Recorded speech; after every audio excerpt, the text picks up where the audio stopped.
नमस्कार बच्चों आज हम अलंकार पढ़ेंगे। आपकी पाठ्य पुस्तक में आप ओपन करके देखें इस लेसन को पढ़ते जाएंगे और वीडियो को ध्यान से देखेंगे। तो देखें यहाँ पर अलंकार और उसके भेद, फिगर ऑफ स्पीच। ओके, तो आगे आप देखेंगे अलंकार की परिभाषा। तो अलम करोति इति अलंकारः, अर्थात आभूषित या शोभा बढ़ाने वाले तत्वों को अलंकार कहते हैं। अलंकार का शाब्दिक अर्थ है गहना या आभूषण। तो जिस प्रकार गहनों को पहनने से स्त्रियां सुंदर लगती है, उसी प्रकार अलंकारों के प्रयोग से कविता सुंदर लगती है। इस प्रकार काव्य की शोभा बढ़ाने वाले तत्वों को अलंकार कहा जाता है। बच्चों, जैसा कि आप हमेशा पढ़ते या अर्थ समझ के कविता को देखते हैं, कविता में एक सुंदरता होती है। कवि विचारों की सुंदरता और शब्दों की सुंदरता के द्वारा हमें आनंदित करता है। कविता जो क्या करती है, हमारे मन को, मस्तिष्क को आनंदित करती है पढ़ने और समझने के बाद में। तो यहाँ पर आप दो चीज़ें देखेंगे। जो पढ़ने में रस आता है, कविता को पढ़ने में जो आनंद आता है और कविता को समझने में जो आनंद आता है, वो दो प्रकार होते हैं कविता के। तो ये दो प्रकार कैसे होंगे, ये हम अलंकार से समझेंगे कि एक तो जो होता है वो अर्थ का प्रभाव होता है हमारी तरफ, हमारे ऊपर, और एक जो होता है वो शब्द का प्रभाव होता है। तो इसी प्रकार अलंकारों के भेद हमें समझ में आएंगे। अलंकार कविता से जुड़ी हुई चीज़ है यहाँ पर जब आप साहित्य में पढ़ रहे हैं तो ध्यान देंगे इस पर। अलंकार के भेद, इसी आधार पर अलंकार के दो भेद होते हैं, शब्दालंकार और अर्थालंकार। शब्दालंकार जो है वो शब्द के आधार पर कविता की सुंदरता को दिखाता है और शब्दालंकार के भी कुछ भेद होते हैं। शब्दालंकार के भेद है बच्चों अनुप्रास अलंकार, यमक अलंकार और श्लेष अलंकार। इन अलंकारों में आप देखेंगे कि किस प्रकार से कवि जो है वो शब्दों के माध्यम से कविता को सुंदर बनाता है। ओके, तो यहाँ पर आप आगे देखेंगे अनुप्रास अलंकार और अर्थालंकार जो है वो अर्थ के माध्यम से कविता को सुंदर बनाता है। अनुप्रास अलंकार हम सबसे पहले देखेंगे जहाँ किसी वर्ण की आवृत्ति, अर्थात कोई एक वर्ण किसी शब्द में बार बार आ रहा है और वो पढ़ने में बड़ा सुंदर लग रहा है। जैसे तरनी तनुजा तट तरुवर बहुछाए, त वर्ण की आवृत्ति हुई है। नीचे देखिए चारु चंद्र की चंचल किरणें रघुपति राघव राजा राम। यहाँ पर आप देखें च जो बार बार हम बोल रहे हैं, पुनरावृत्ति कर रहे हैं उसकी, उससे वो लाइन बड़ी सुंदर बन रही है। रघुपति राघव राजा राम, तो इससे ये जो लाइन है ये बड़ी सुंदर बन रही है। तो यहाँ पर क्या है, एक ही वर्ण जब बार बार आ रहा है तो वो उस लाइन की, उस कविता की सुंदरता को बढ़ा रहा है। तो यहाँ ये हुआ अनुप्रास अलंकार। आगे देखेंगे इसमें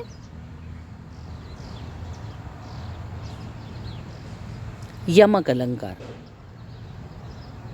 यमक अलंकार जब कोई शब्द दो बार किसी में आता है, किसी भी लाइन में कोई शब्द दो बार जब आ रहा है तो वहाँ पर यमक अलंकार होगा। जैसे काली घटा का घमंड घटा। ओके, यहाँ पर आप देखेंगे ये दो जो हैं ये भिन्नार्थक शब्द हैं, अनेकार्थी, दो अर्थ देने वाले। तो काली घटा, घटा यहाँ पर क्या है, आसमान में छाने वाली काली घटाएं, बादलें का घमंड घटा, घटा अर्थात कम होना। तो यहाँ पर कवि ने क्या किया है, एक ही शब्द जिसके कि दो अर्थ आते हैं उसका बड़ा सुंदर प्रयोग किया है। तो इसमें कौन सा अलंकार हुआ, यहाँ पर ये हुआ यमक अलंकार। यहाँ घटा शब्द दो बार आया है इसलिए यहाँ पर ये कौन सा हुआ, यमक अलंकार। तो जहाँ भी किसी लाइन में इस प्रकार का कोई शब्द आता है तो वहाँ पर होता है यमक अलंकार। एक जो है वो बादल है और दूसरा जो है वो है कम होना अर्थात घटना। तो यहाँ पर यमक अलंकार है। आगे बच्चों इसमें देखेंगे आप कनक कनकते 100 गुनी मादकता अधिकाय, या खाए बोराय नर व पाए बोराय। ये भी कौन सा हुआ, यमक अलंकार का उदाहरण है कि यहाँ पर कनक शब्द का दो बार प्रयोग किया गया है। दूसरा अलंकार आप देख रहे हैं इसी में श्लेष अलंकार। श्लेष अर्थात कोई एक अर्थ जो है वो किसी शब्द के साथ में लगा हुआ है, अर्थात जिसे हम क्या बोलेंगे, कोई शब्द अर्थ जो है वो उसके साथ चिपका हुआ है। जहाँ एक शब्द से प्रसंगवश अनेक अर्थ निकलते हों, अर्थात जब वाक्य में शब्द एक बार आए और प्रसंग के अनुसार उस शब्द के दो या अधिक अर्थ निकले तो वहाँ पर श्लेष अलंकार होता है। प्रसंग मतलब हम पूरा उसका ब्यौरा देंगे, उस अर्थ को समझाएंगे उसी में, तो वहाँ पर होगा श्लेष अलंकार। इसका भी आप उदाहरण देखेंगे तब आपको समझ में आएगी ये चीज़ कि श्लेष अलंकार कैसे होगा इसमें। तो यहाँ आप देखेंगे जैसे रहीमन पानी राखिए बिन पानी सब सून, पानी गए न उबरे मोती मानस चून। यहाँ पर पानी जो है वो 4 बार प्रयोग किया गया है और चारों बार जो है उसका संदर्भ अलग अलग है। रहीम जी ने क्या बोला है कि पानी जो है वो कैसे अलग अलग है कि पानी राखिए, पहले वाले में वो बोल रहे हैं मतलब इंसान को पानी रखना चाहिए। अब पानी ऐसा नहीं हुआ कि ग्लास का पानी है, इंसान को पानी रखना चाहिए। तो क्यों रखना चाहिए? पानी के बिना सब जगह सूनापन है। तो यहाँ पर प्रसंग है, इसके बहुत सारा हम दृष्टांत दे सकते हैं। और पानी गए ना उबरे, बिना पानी जो है उससे किसी का उद्धार नहीं होता है। किस किस का उन्होंने बोला है? मोती, मनुष्य और चूने का। तो यहाँ पर पानी शब्द जो है वो बार बार प्रयोग किया जा रहा है। आगे बच्चों आप इसमें देखेंगे, देखो यहाँ मनुष्य दिया है, मोती दिया है और चूना अर्थात यहाँ आटा दिया है कि आटे का भी कोई मतलब नहीं है। मनुष्य के संदर्भ में क्या है? विनम्रता, इंसान को पानी रखना चाहिए, विनम्रता। मोती के संदर्भ में क्या है? चमक है, मोती के अंदर चमक होनी चाहिए। और आगे जो इसमें दिया है वो है चून, अर्थात आटे के संदर्भ में क्या है? पानी के बिना जो है वो रोटियाँ नहीं बनाई जा सकती आटे की। तो यहाँ पर भी इसका जो अलंकार का अर्थ आ रहा है। इसके अलावा है श्लेष और यमक में, आपको अंतर आपकी बुक में भी दिया हुआ है, उसको आप ध्यान से पढ़ेंगे तब आपको वो चीज़ समझ में आएगी। श्लेष अलंकार में शब्द एक ही बार आता है लेकिन प्रत्येक संदर्भ में उस शब्द का अर्थ अलग अलग होता है। जैसे सुबरन को ढूंढत फिरत कवि व्यभिचारी चोर, यहाँ सुबरन शब्द के 3 अर्थ हैं। कवि के संदर्भ में जो है अच्छे शब्द, व्यभिचारी के संदर्भ में है अच्छा रूप रंग या सुंदर स्त्री। तो बच्चों यहाँ आपको ध्यान से पढ़ना है कि यमक और श्लेष अलंकार में अंतर है। आगे हम देखेंगे इसमें अर्थालंकार। अर्थालंकार में, अर्थालंकार जैसे हमने पहले भी आपको क्या बताया कि कविता जो है वो 2 प्रकार से प्रभाव डालती है, एक तो शब्दों से और दूसरा जो होता है वो अर्थ से। तो यहाँ पर हम देखें कि अर्थ के आधार पर कविता कैसे प्रभाव डालती है। तो सबसे पहला इसमें उपमा अलंकार, अर्थात किसी चीज़ की किसी चीज़ से तुलना करना। जब हम किसी एक चीज़ की किसी से तुलना करते हैं वहाँ पर उपमा अलंकार होगा। जैसे समान गुण धर्म, कोई चीज़ एक समान जब लग रही है तब हम क्या कह रहे हैं? उसके साथ तौल के उसको समझाने का प्रयत्न करते हैं। जैसे हरिपद कोमल कमल समान, हरिपद यानी ईश्वर के पाँव जो हैं वो कितने कोमल हैं? वो विष्णु जी के पैर कमल के समान कोमल है। जैसे चांद के समान चेहरा, जब हम बोलते हैं ना चांद जैसा चेहरा या चांद के समान चेहरा, तो इस प्रकार से कोई चीज़ जब कविता में आती है तो वहाँ पर उपमा अलंकार होता है। किंतु उपमा अलंकार में ध्यान देने वाली बात यह है कि इसमें 4 मुख्य चीज़ों का होना आवश्यक है। उपमान, उपमेय, साधारण धर्म और समतावाचक शब्द। उपमान अर्थात जिस वस्तु या व्यक्ति की उपमा दी जाती है। उपमेय अर्थात जिस चीज़ से उसकी उपमा दी जा रही है। उपमा करना यानी तौलना। तो जैसे जिस व्यक्ति की तुलना की जा रही है जिस चीज़ से, वो हुआ उपमेय। साधारण धर्म अर्थात कोई एक गुण है जिसके कारण से उपमा दी गई है। और समतावाती शब्द भी इसमें समतावाचक साथ में होना चाहिए। जैसे के समान, हमने कहा चांद के समान चेहरा, तो यहाँ पर उपमान क्या हुआ? चेहरा। और उपमेय क्या हुआ? चांद।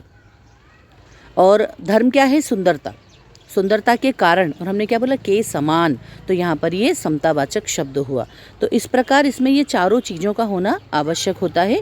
उपमेय हरिपद पहले वाले जो कविता के लाइन में है, साधारण धर्म कोमल। आगे देखेंगे बच्चों रूपक अलंकार। रूपक अलंकार भी उपमा अलंकार के जैसा ही होता है, किंतु जो हमने 4 चीज़ों की बात की समतावाचक शब्द, वो रूपक अलंकार में नहीं होता है। जहाँ उपमेय और उपमान में कोई अंतर न दिखाई दे, हम किसी चीज़ को किसी के ऊपर आरोपित कर दे कि वो तो वैसा ही है। मैंने जैसे पायो जी मैंने राम रतन धन पायो, तो यहाँ पर क्या बात की जा रही है कि राम जो है वो रत्न के समान नहीं है, राम रत्न ही है। तो यहाँ पर कौन सा अलंकार हुआ? वो रूपक हुआ। आगे बच्चों देखेंगे उत्प्रेक्षा अलंकार। जहाँ उपमेय में उपमान की संभावना अथवा कल्पना कर ली जाती है वहाँ पर उत्प्रेक्षा अलंकार होता है। इसके बोधक या संभावना प्रकट करने वाले शब्दों में कौन से होते?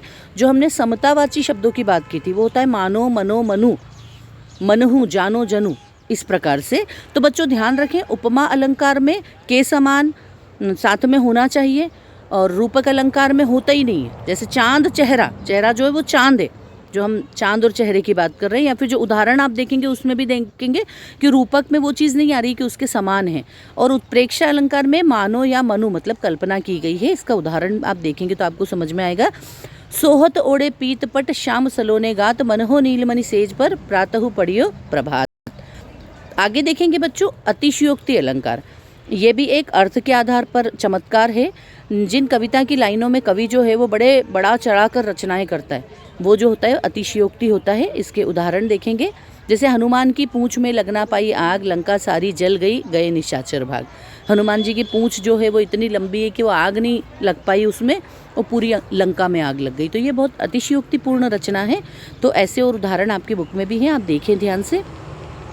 तो इसे हम अतिशयोक्ति, जो कि बड़ा सुंदर लगता है जब हम कविता को पढ़ते हैं या उसका अर्थ देखते हैं, तो पढ़ने में बड़ा मज़ा आता है हमें। और बच्चों, कविता जो होती है वो रस के लिए होती है। आगे इसमें देखिए, आगे नदियाँ बड़ी अपार, घोड़ा कैसे उतरे पार, राणा ने सोचा इस पार, तब तक चेतक था उस पार। सोचने में ही बड़ा मज़ा आता है। वो सच है या नहीं है वो हम नहीं बोल सकते, बाकी ये जो रचना करने में कवि सुंदरता प्रेषित करता है हमारे लिए, वो होता है। आगे देखेंगे मानवीकरण अलंकार। जिन कविता के पदों में हम निर्जीव चीज़ों को सजीव चीज़ों से तुलना करते हैं, जैसे फूल हंस रहे हैं तो हंसता तो इंसान है। मेखलाकार पर्वत अपार, अपने सहस्र द्रग फाड़, अर्थात यहाँ पर क्या है, द्रग यानी आँखें, सुमन यानी फूल, फूल जो हैं वो आँखें फाड़ फाड़ के हंस रहे हैं। यहाँ पर्वतों पर खिले हुए हजारों फूल पर्वतों के नेत्रों से देख रहे हैं। तो अर्थात यहाँ पर क्या किया है, फूलों का मानवीकरण कर दिया गया है। तो बच्चों, यहाँ पर क्या है, अलंकार आपके सारे बता दिए गए हैं। आप ध्यान से अपनी बुक में देखेंगे तो आपको